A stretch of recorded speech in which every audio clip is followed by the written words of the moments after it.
La grotte que vous voyez à l'écran n'est pas une grotte ordinaire. Elle a une histoire surprenante et unique.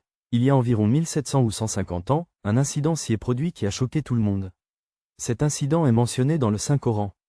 Cette grotte n'est pas une grotte ordinaire. Elle a une histoire surprenante et unique. Il y a environ 1700 ans, un incident s'est produit ici et a ébranlé tout le monde. Il est mentionné dans le Saint-Coran. Certaines personnes sont venues se cacher dans cette grotte pour sauver leur vie. Elles ont dormi pendant 300 ans.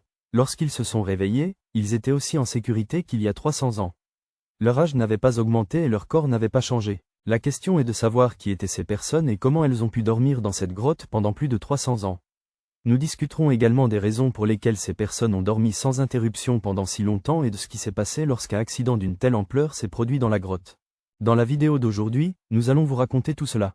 Chers amis, commençons par dire que les personnes appartenant aux deux religions, c'est-à-dire les chrétiens et les musulmans, croient que cet accident est vrai.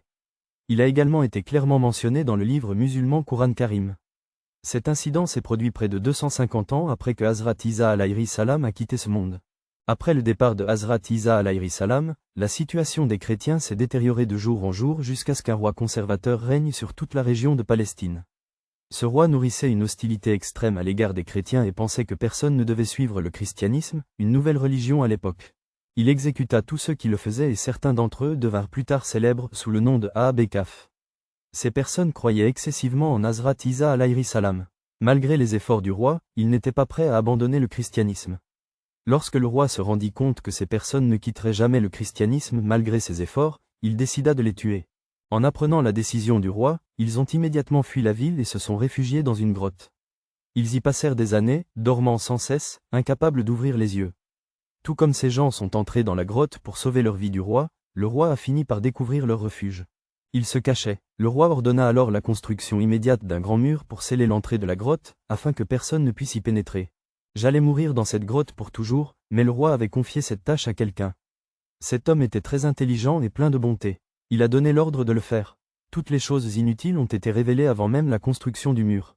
En plus de leur nombre, toute leur histoire a été écrite sur une tablette. Tout ce qui leur arrivait était écrit sur cette tablette. Elle était conservée dans une boîte en cuivre, enterrée dans les fondations du mur. De cette façon, la grotte est restée fermée pendant 300 ans.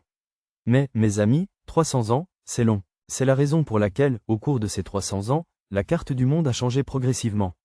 Le règne du roi orthodoxe changea tellement que lorsque les 300 ans furent sur le point de s'achever, le règne d'un roi nommé Bétas fut établi. Bétas était un croyant d'Isa alayhi salam, et c'était une personne très noble et compatissante. Il se consacrait au bien-être de sa communauté, qui était déchirée par les conflits pendant son règne. De nombreuses personnes reniaient les enseignements fondamentaux de Hazrat Isa alayhi salam. Ce roi était profondément troublé par l'état de sa communauté. Il pleurait souvent et implorait Allah de lui donner un signe, demandant à la communauté d'embrasser la foi en Allah et le jour du jugement. Sa prière fut exaucée lorsqu'un berger, qui gardait ses chèvres près de la grotte, la vit et décida d'abattre le mur pour laisser entrer ses chèvres. Avec d'autres, il brisa le mur. Dès que le mur est tombé, tout le monde a eu peur. Nous avons eu peur, et les gens qui ont fait tomber le mur aussi. Ils se sont enfuis en quelques minutes, mais ils ont réveillé tous ceux qui dormaient dans la grotte depuis 300 ans. Ils se sont salués par des salams et des kalams et ont commencé à prier. Au bout d'un certain temps, tous les habitants de la grotte eurent faim et envoyèrent Yamli chercher de la nourriture. On dit à Yamli de s'enquérir de la situation auprès de Dakianu. Yamli sortit de la grotte pour voir ce qui se passait, mais il fut choqué de voir que tout le monde récitait le kalma de Hazrat Isa alayhi salam et parlait d'Allah et de ses prophètes. Yamli était choqué. Yamli fut stupéfait de constater qu'en si peu de temps, ils avaient atteint un magasin d'alimentation et donné aux commerçants une pièce de monnaie d'autrefois pour demander de la nourriture. Il pensait avoir dormi dans la grotte pendant quelques heures, et non 300 ans. Mais la vérité était tout autre. Cette pièce d'autrefois n'avait pas seulement été abandonnée il y a longtemps. À l'heure actuelle, il n'y avait plus personne pour la reconnaître. Le commerçant se méfiait de la reine, pensant qu'elle détenait un vieux trésor ou qu'elle était une espionne. C'est ainsi que la reine fut remise aux soldats du sultanat. Lorsque les soldats ont insisté pour que Yamli Ka leur dise quel était le trésor qu'il détenait, il l'a clairement nié. Le fils de Yamli riposta en affirmant que le « trésor » n'était que de vulgaires pièces de monnaie. Les soldats ont répliqué en mettant en doute la légitimité de l'âge de la pièce, soulignant qu'elle n'était plus en circulation et que Yamli était encore jeune. Yamli s'est alors adressé directement à ses soldats, exigeant une explication sur le soi-disant roi Dakiyanussi.